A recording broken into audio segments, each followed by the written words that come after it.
Hello everyone and welcome to another episode of tutorial series the Unity Beginner Guide or the Unity Guide, but it is friendly of course and it's just a beginner guide, and I hope you will be having a great and a wonderful weekend.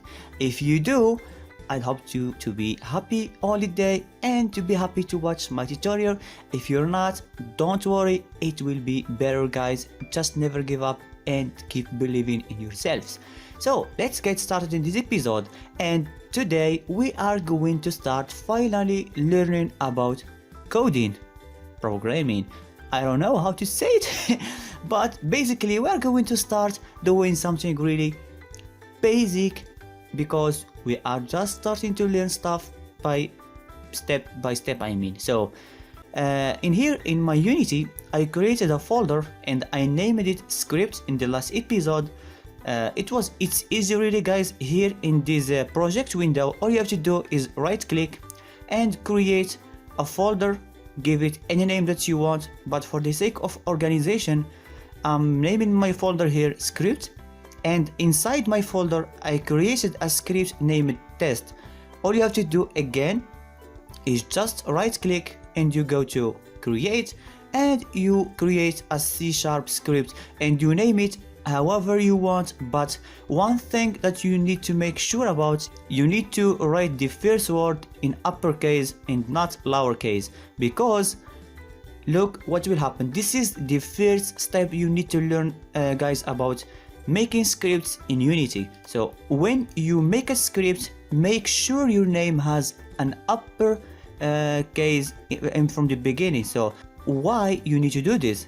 So remember my script name is test, right? So if I double click, you will notice with me here in my code in Visual Studio that we installed in the last episode. You can check the episode right here in the top corner. You will see a notification that tell you can watch the last episode where we installed Visual Studio and started using it. So go check this episode and let's keep going here. So this is the code by default generated by Unity. The first moment you create a script, it will looks like this exactly, with those start here, with this update here and everything that's written here. So let's explain this code line by line and we are going to start learning simple stuff. So here we have this using system that's collection, using system that's collection that's generic, using Unity engine, public class test and stuff like this. So for now we are going to skip those line, okay? I will just give you a simple explanation. Using, it means that this code is need to use the system that's collection and to use the system that's collection that generic and Unity engine, so that code can work and can be compiled in Unity. So that's why we are using this using. It means we are going to use those stuff here. So have an update here. I will do this update later guys. So let's close it. And here we have the beginning of our script. This is basically the class we just created. It's a public class named test. Right, you see guys, we created a script and we give it a name. It was test, and as you can see we created this script and the name test is here. If you modify this line here, you will have an error in your code because that is the class we are referring to in our script here. So the name you give to your script will be the name for, let me just go back to Visual Studio here, yes, will be the name for your script basically. And we have those dots here and we have here mono behavior. What does it mean? It means that our class test we just created, it needs mono behavior. Mono behavior is a class created by Unity, and this class here include all the Unity features, right? So for example, by default this function here or this method void start, it doesn't exist in C# by default. So when we write this code right here, class test mono behavior, it means we are going to inherit all the mono behavior method and all this stuff. We are going to explain inheriting and stuff like this later, guys. So I'm just explaining this code here so you can have an idea what's going on here. So in here we have this function called start. The start is called before the first frame update. It means the moment we are going to start our game, or the moment we are going to start our scene, this function or this method here, start, will be the first thing to be executed. Now there is another method which called awake. The method awake will be called before start. It means the moment that you click inside the game, the awake function will be running, and after the game start, the void start will be executed too. And after those two executed, we have the update method here. So the update is called once per frame. As it says, it will be called every frame in your game. So let's say you have 30 frames per second. It means that this update will be called 30 times in 1 second. So that is a lot of stuff, but you will need it in creating your games. Let's say you have in a game someone that needs to be running from area E to area B, so you will need this update really, guys. We will talk and explain those functions later, guys, but for now we are going to see them just in a simple example. And this example we are going to start learning about variables, guys. So what is a variable in C#? Because this is the first episode and the first thing we are going to learn is variables, because we really need to know what are the variables. So I said variables a lot of time right there and right now, so okay, let's get started, guys, in this. What is a variable? Basically it is a variable is a name given to a storage area that is used to store a value of various data type. So each variable in C# needs to have a specific type, which determine the size and layout of the variable's memory.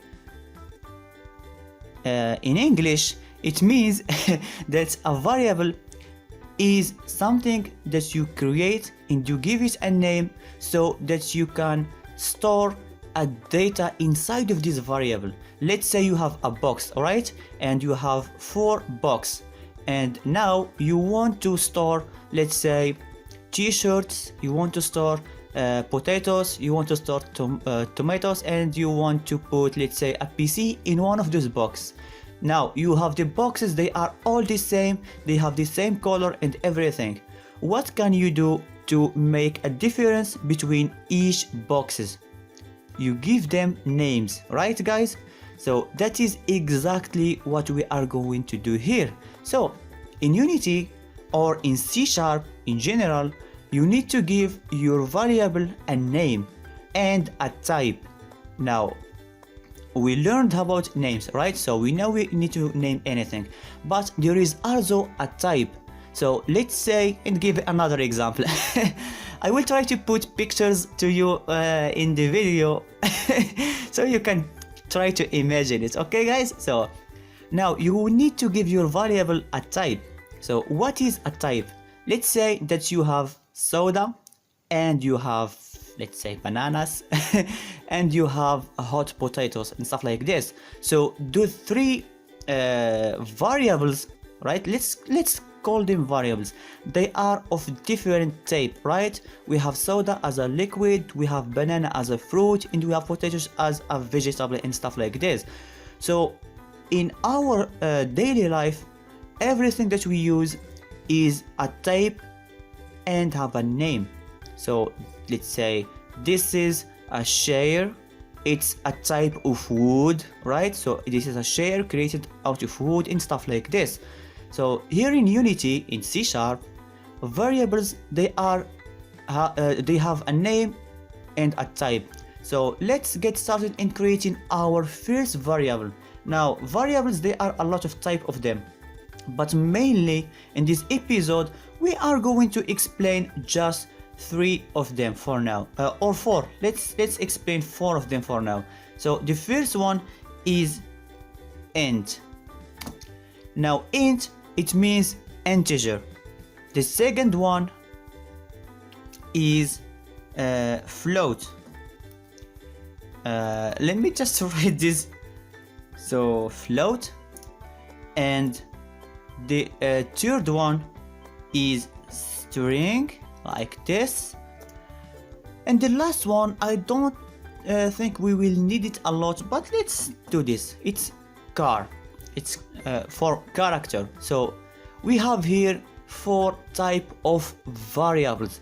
Right now they are just type. So when you are trying to write any variable, you need to give it the type in the beginning. So let's just delete this one here, and wait, let's keep just this int here, right? So now we have an int.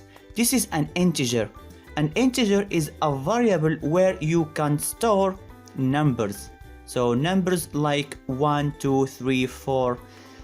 I don't know, it's a number. You can store a number, but you can't store a number with a how do you say it? With a float, right? So let's say you can store in an int 5, 6 and stuff like this, but you cannot store, let's say you can store numbers, but you can't store numbers like this. Let's say something like this. This you cannot do in an integer because they are integer, of course. So you need to stock in this variable just integer. So let's give our variable a name here. For example, let's name age. This is an integer named age. Now this age here need a value, right? So we created the type, which is int. We have age, which is the variable name, but the third thing that we need to do is to give it a value. Now everything need a value, right? So even if you have bananas and stuff like this. Okay guys, I will stop with these examples. Okay, let's just stop them, but one more time. Let's do it just one more time. So if you have bananas, so you have the variable, which is bananas, you have the type, which is fruit, and you have the value, let's say 1 kilo, right? So right here we have the int, the type, we have age, the variable, and we need the value. So the value here will be, let's say for example 27, right? But I still have an error here because I need to put something between those. It's this equal here, and I need to put this by the end of my line here. So right now we have an integer, the type int, the name age, which is 27. So I have 27 years, guys. So yes, I'm old. Yes, my back hurt me and stuff like this. So so this is our first variable here. So let's go ahead and create a second one, right? So let me just do a string this time, and as you can see here, Visual Studio is trying to tell me what I'm trying to create. So it's trying to finish what I'm trying to read. So let's go ahead and make a string, and let's name this name, and let's give it, let's say equal to something here, right? So this is a sorry guys, this is a string. So a string is a serial of word, right? So you need to create a word. Let's say you want to store your name and stuff like this, like your name, the level name, and anything that you want really to give it a name inside of your game, right? So here we can store as names in our string here. So to store the name, let's say for example I will write here cheerful. If I can write let's say I will write this Cheerfuldev here, and I will do the same like this. But notice with me, I have an error here, guys. it didn't work like the int, right? I created int age equal 27, there is no error. It gives me this error here, this line. It just telling me this the variable age is assigned, but the value is never used. Unity silence and stuff like this. It doesn't matter this one here. But here I have this Cheerfuldev, but it doesn't work like this. I have this error here. If you move the cursor, you will have this name Cheerfuldev does not exist in the current context, because when you create a text field, let's say a text field or a string in Unity or in C#, you need to put this name inside. Let me just select this name here. Let me copy it. You need to put this name inside of those. So just like this, and you make the name like this, and now it's working. So int age is equal 27 and the name is Cheerfuldev. So let's go ahead and make another variable. Let's create now a float. What can we do about float? Something we can do. Oh, how tall I am, right? So let's what can I say? It's a float. Let's say height, something like this. Okay, can this work, guys? So, and let's say that I have how tall I am. I can't remember how tall I am, so let's just do, let's say 178 dot, let's say 5, and you need to add an f to the end of your variable. This means that this number here is a float. Now let's do another stuff here. So it's debug.log, and I will just show my age like this. Okay, for now let's show, or you know what, I will do it for everything one line at a time. So you can't do this in one line, but I want to do it in separate lines so we can see what we are doing here. So I have here name, right? And in the last one we will have height, something like this, and I will save this. So right now we have debug.log age, debug.log name, and debug.log height. It means that I'm going to show those variables here inside Unity, and those variables, they have what? They have a value. So they have a value like 27 and stuff like this. So instead of showing those names here, we will be showing the value of the variable. So when you call a variable inside a method or anything in Unity or in C# basically, so let's just keep saying Unity, right? I don't want to say Unity in C# again. So let's say in Unity, it will show the value of the variable. So we have age, name, and height and stuff like this. I just clicked Command S or Control S to save this script, and here we are back in our game, and my script is attached to this cube here. So as you can see, I have this cube here and I have this test script. You can do this really easy, guys. So let's remove this script for now so I can show you what happened. And right now I will attach it to this main camera. So I explained this before, guys, so I'm not going to explain it right now. I will click on my main camera here, and in the inspector I will have all the information about my camera. All I have to do now is to click and drag this one here like this, or I can click on this add component and I can choose what I want to add. In my case, I want to add this test here, this script test. So I will click, and here I have test script added to my information on my main camera. So right now I will switch to the console here. We've talked about this before in the last episode.